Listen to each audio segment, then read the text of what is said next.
Hello book buddies, कैसे हैं आप लोग सब। I hope all of you are doing great. दोस्तों, आप लोगों ने मशहूर जमाना मूवी जोकर जरूर देखी होगी, जिसमें मेंटल इलनेस का शिकार एक जोकर लोगों को मारता चला जाता है।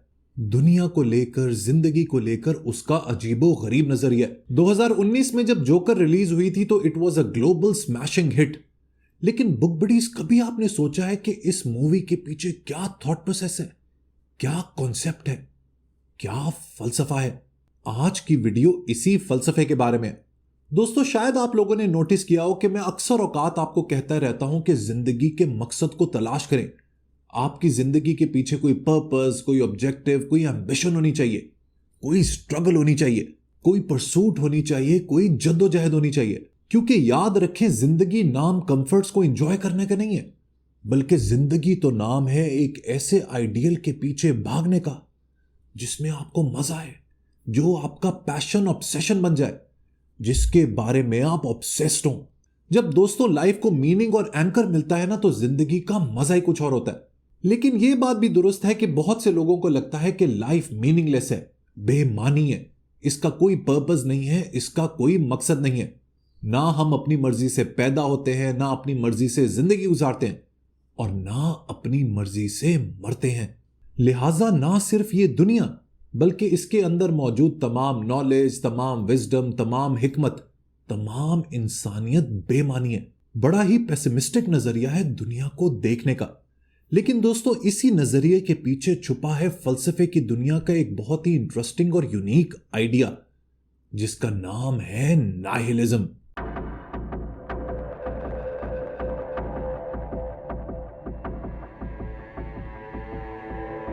क्या जिंदगी को इतने मनफी अंदाज से देखना सही है? नाइहिलिज्म जो बात कह रहा है, क्या वो दुरुस्त है? नाइहिलिज्म की तारीख क्या है? और क्या अनजाने में आप भी एक नाइहिलिस्ट हैं? आज की वीडियो में इस बहुत ही इंटरेस्टिंग और इंपॉर्टेंट टॉपिक पर बात करेंगे।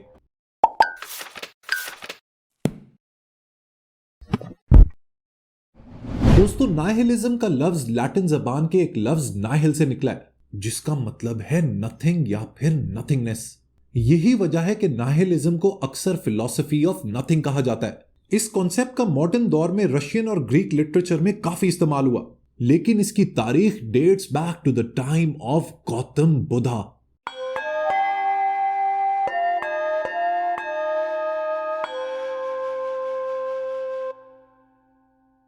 थेरावदा और महायाना त्रिपिटक, जो सेक्रेड बुद्धिस्ट स्क्रिप्चर्स और स्कूल्स हैं, उनके मुताबिक बुद्धा ने शायद सबसे पहले नाइहिलिज्म के कॉन्सेप्ट को डिस्कस किया। त्रिपिटक में नाइहिलिज्म के लिए नथिकावडा का लफ्ज यूज किया गया है। बुद्धा के मुताबिक जो लोग मॉरली नाइहिलिस्ट हैं, उनके दुनिया के बारे में कुछ ऐसे व्यूज होते हैं।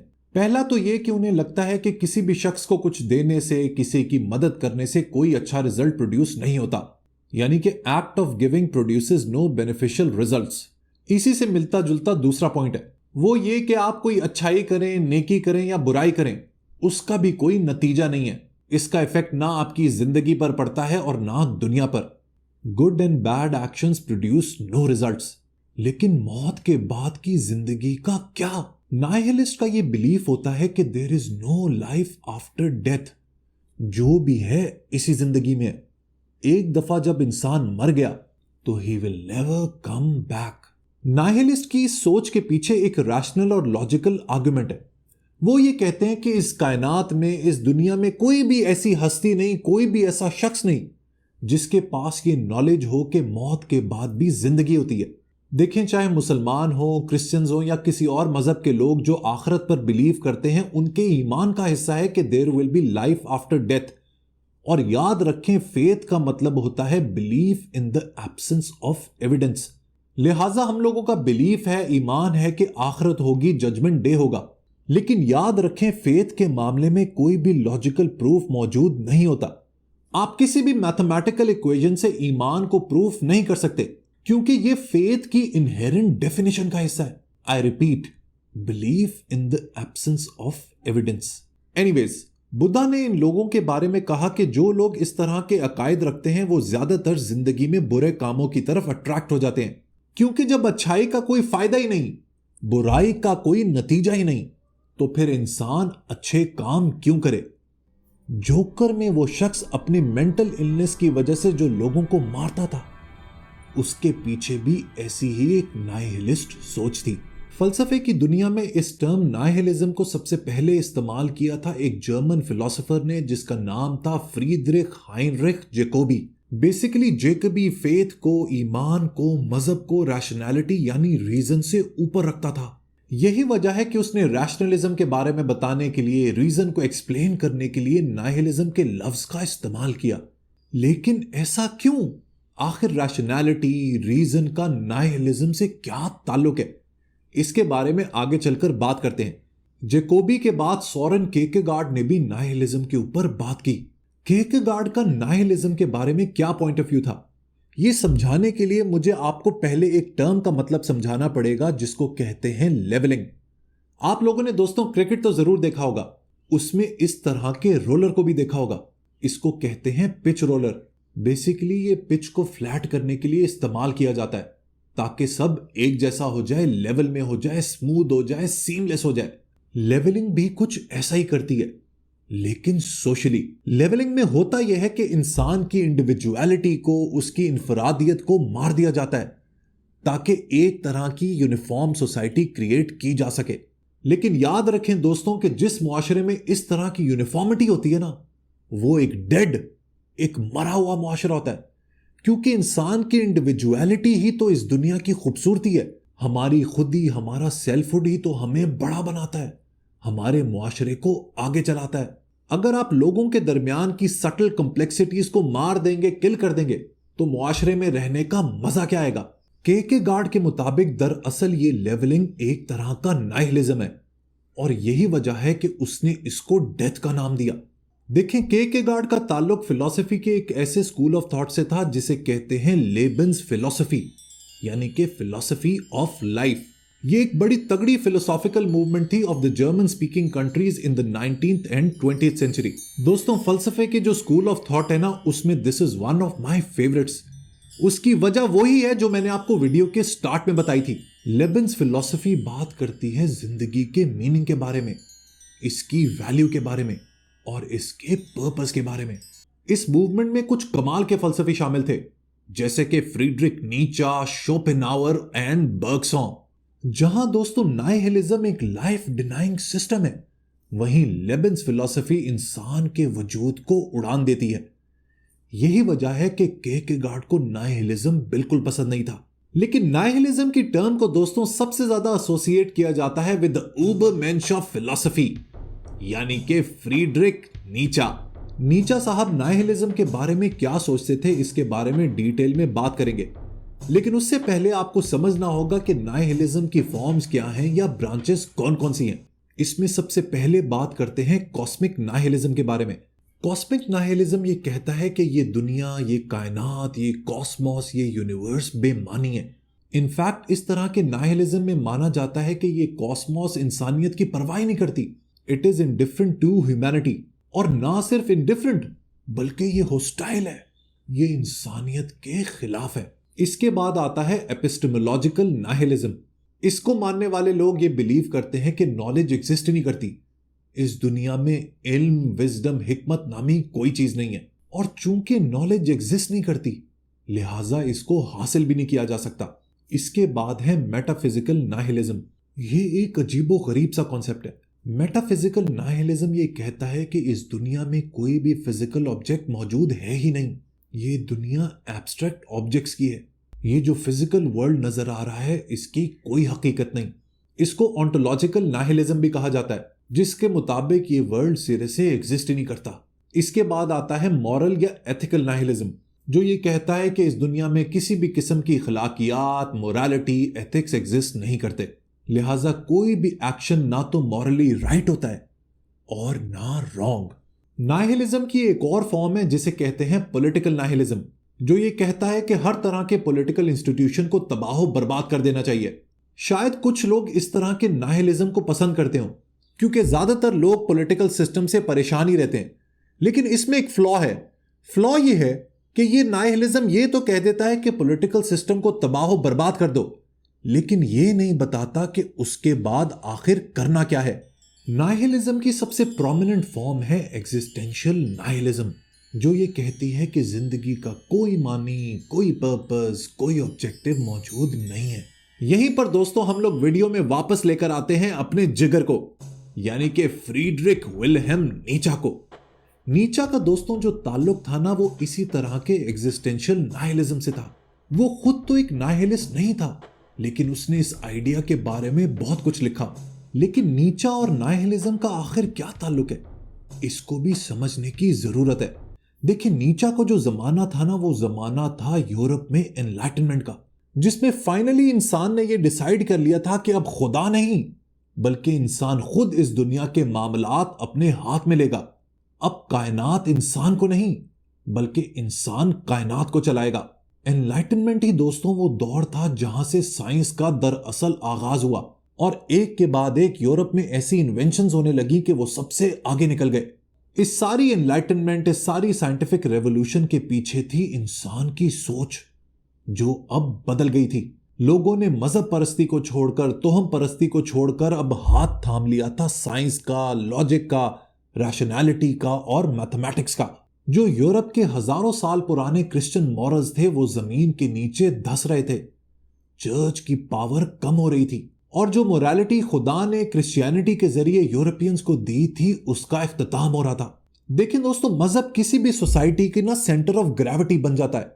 वो सोसाइटी को मॉरल्स देता है, एथिक्स देता है, उसको बैलेंस रखने की कोशिश करता है, लोगों को खुदा के नजरिए के जरिए एक होप देता है। लेकिन ये वो दौर था जब लोगों ने मजहब या खुदा की बजाय साइंस को चुना। यही वजह है कि उसने अपनी मशहूर जमाना statement God is dead and we have killed him का इस्तेमाल किया।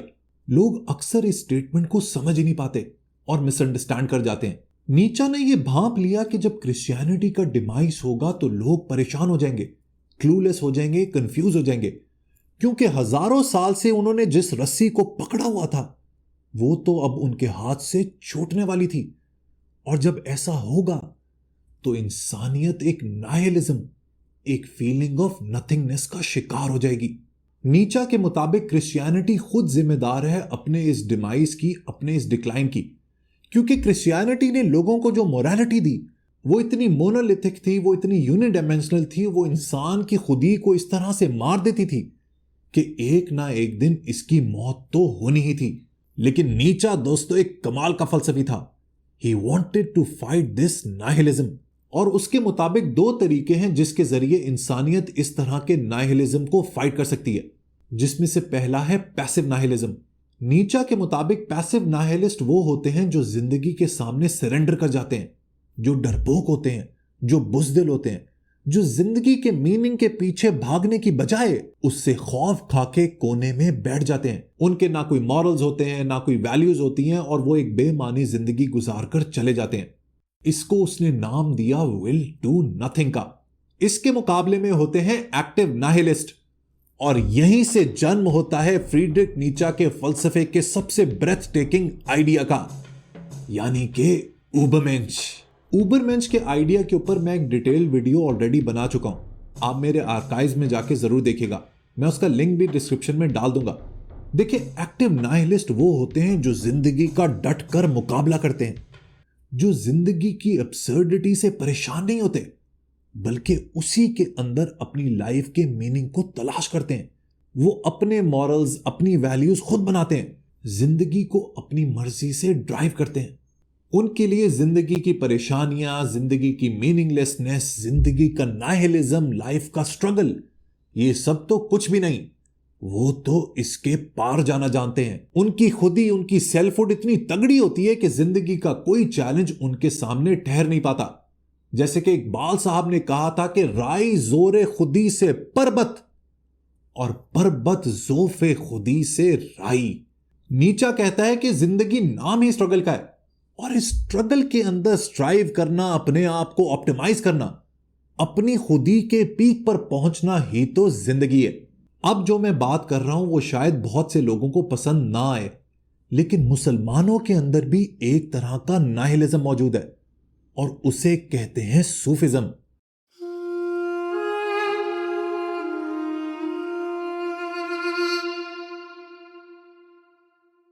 देखें, ये जो दरवेशी है, फकीरी है या सूफिज्म है, ये देखने में या बात करने में तो बड़ी रोमांटिक लगती है कि वो शख्स दरवेश है, वो फकीर है, वो सारी दुनिया से अलग है।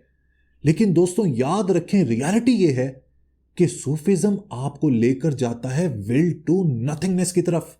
ये एक ऐसी मीठी छुरी है जो आप अपने गले पर फेर लेंगे और आपको पता ही नहीं लगेगा।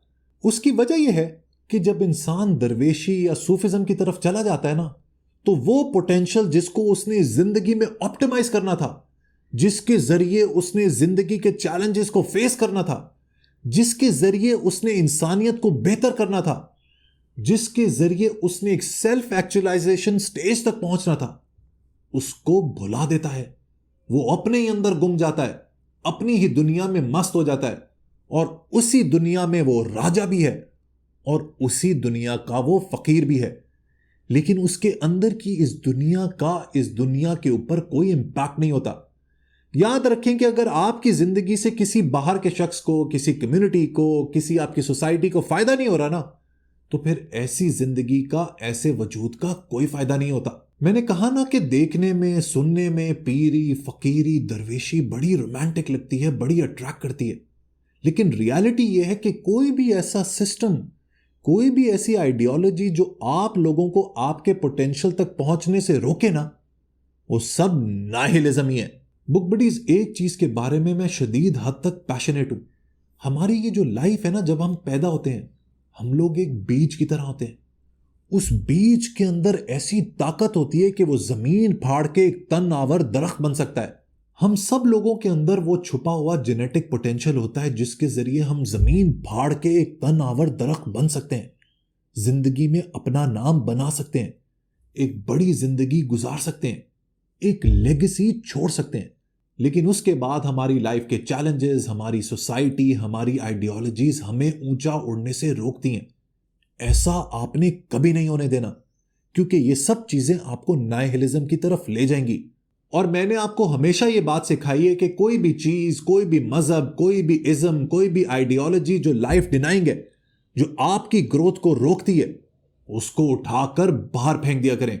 अगर आप भी जिंदगी में सेटल हो गए हैं, एक कंफर्टेबल लाइफ के ख्वाहिशमंद हैं, आपकी जिंदगी के अंदर कोई जद्दोजहद नहीं है, कोई स्ट्रगल नहीं है, आप सोसाइटी के मॉरल्स को ही फॉलो करते हैं, जो वैल्यूज आपको आपके माँ बाप ने, आपके एंसेस्टर्स ने, आपके मुआशरे ने दे दी, आप उसी के हिसाब से जिंदगी गुजारते हैं, आप लाइफ में कुछ नया ट्राई नहीं करते, तो आप भी एक नाइहिलिस्ट हैं। वीडियो के लास्ट में दोस्तों कुछ ऐसे साइड इफेक्ट्स के बारे में बात करेंगे जो नाइहिलिज्म की सोच इंसान को देती है। इसमें सबसे पहले यह कि nihilism leads to lack of higher values. जब आपके मुताबिक जिंदगी का कोई मकसद ही नहीं, एथिक्स और मोरालिटी की कोई इंपॉर्टेंस ही नहीं, तो वैल्यूज की क्या वैल्यू रहेगी।